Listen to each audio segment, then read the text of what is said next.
नमस्कार दोस्तों, पहले चरण का मतदान 19 अप्रैल को डाला जाएगा और सभी पार्टियां बड़ी बड़ी घोषणाएं कर रही हैं। इसके बिल्कुल विपरीत जो सत्ताधारी पार्टी है भाजपा, उनका घोषणा पत्र अभी तक जारी नहीं हुआ है। क्या कारण है, आइए समझते हैं हमारे वरिष्ठ सहयोगी और वरिष्ठ पत्रकार कैलाश सर से। सर, भाजपा का घोषणा पत्र अभी तक नहीं आया है, क्यों नहीं आया? देखिए, भाजपा हमेशा यही काम करती है कि वो एन वक्त पर घोषणा पत्र जारी करती है ताकि लोगों को, मतदाताओं को कम से कम समय मिले पढ़ने के लिए। क्योंकि अगर मतदाता घोषणा पत्र पढ़ेंगे, उनको कुछ बातें याद हो जाएंगी, अगले बार उसकी मांग करेंगे, पूरी नहीं हुई तो इसके लिए भाजपा ऐसे बचती है। अभी बताओ, उसने केवल अपनी घोषणा पत्र बनाने वाली समिति की घोषणा की है। अब वो घोषणा पत्र कब देगा, बनेगा, कब आएगा, कोई गारंटी नहीं है। जबकि निर्वाचन आयोग ने 2019 के चुनाव में निर्देश जारी किए थे कि प्रथम चरण का मतदान के वोटिंग होने से 48 घंटे पहले आप घोषणा पत्र जारी नहीं कर सकते, ये पाबंदी थी।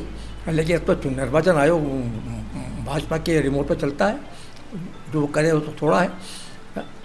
लेकिन एक बात ज़रूर है कि कांग्रेस ने जो घोषणा पत्र जारी किया है, उसे भले ही कांग्रेस वाले घर घर तक ना पहुंचा पाए हों, लेकिन मोदी जी ने सुबह उठते बैठते उसकी चर्चा करके उसको लोकप्रिय बना दिया है।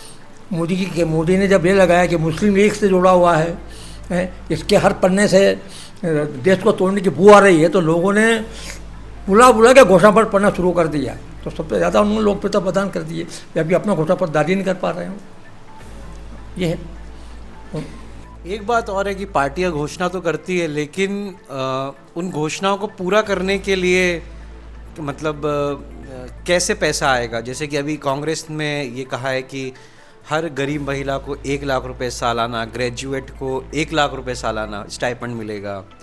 अग्निवीर योजना की बात हुई है। नहीं, सबसे स्पेसिफिक तो ये बात है, ये जो मुफ्त की रेवड़ियाँ हैं, जो गरीब लोग हैं उनके लिए, उनको बार बार हथियार बनाया जाता है कि महिलाओं को 1 लाख रुपए देंगे, जो बेरोज़गार युवा, जो ग्रेजुएट युवा है उनको स्टाइपेंड में 1 लाख रुपए देंगे। लेकिन एक स्टेट तक समझ में आता है, लेकिन पूरे ऑल ओवर इंडिया की बात करें तो ऐसे कितने लोग होंगे, और जब इन पैसे का कैलकुलेशन होगा तो ये हजारों करोड़ में होगा। तो ये कैसे और कहाँ से आएंगे, कोई पार्टी ये नहीं बताती, बस घोषणा कर देती हैं। बिल्कुल सही बात है, चाहे वो कांग्रेस हो चाहे भाजपा हो। यहाँ पर अपने MP के अंदर शिवराज सिंह चौहान ने लाडली बहना, फलानी बहना है, दुनिया भर के घोषणा कर दी, रेवड़ियाँ बांटती हैं। कर्जा, पैसा था नहीं खजाने में, कर्जा लेकर के 34 लाख करोड़ 34,000 करोड़ कर्जा है MP गवर्नमेंट के ऊपर।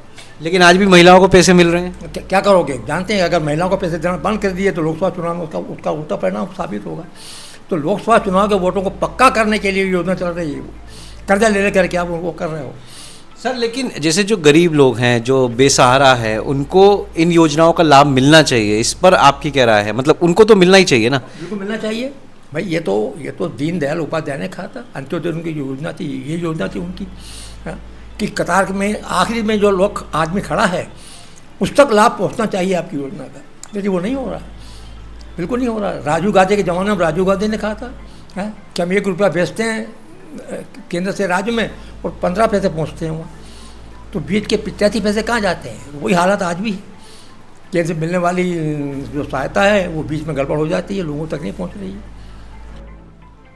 तो कांग्रेस ने भी अभी जो घोषणा पत्र जो जारी किया है, आपको क्या लगता है ये सिर्फ चुनावी शगुफा है या ये धरातल पे उतर भी पाएगा अगर उनकी सत्ता आती है? अभी तो खैर फिलहाल बहुत दूर नज़र आ रहे हैं, लेकिन अगर सत्ता में आ गए तो क्या ये वो इन सब वादों को पूरा कर पाएंगे? क्योंकि पहले भी ऐसे बहुत सारे वादे होते हैं जो घोषणा पत्र में होते हैं, लेकिन धरातल पे उसका कोई अस्तित्व नहीं होता।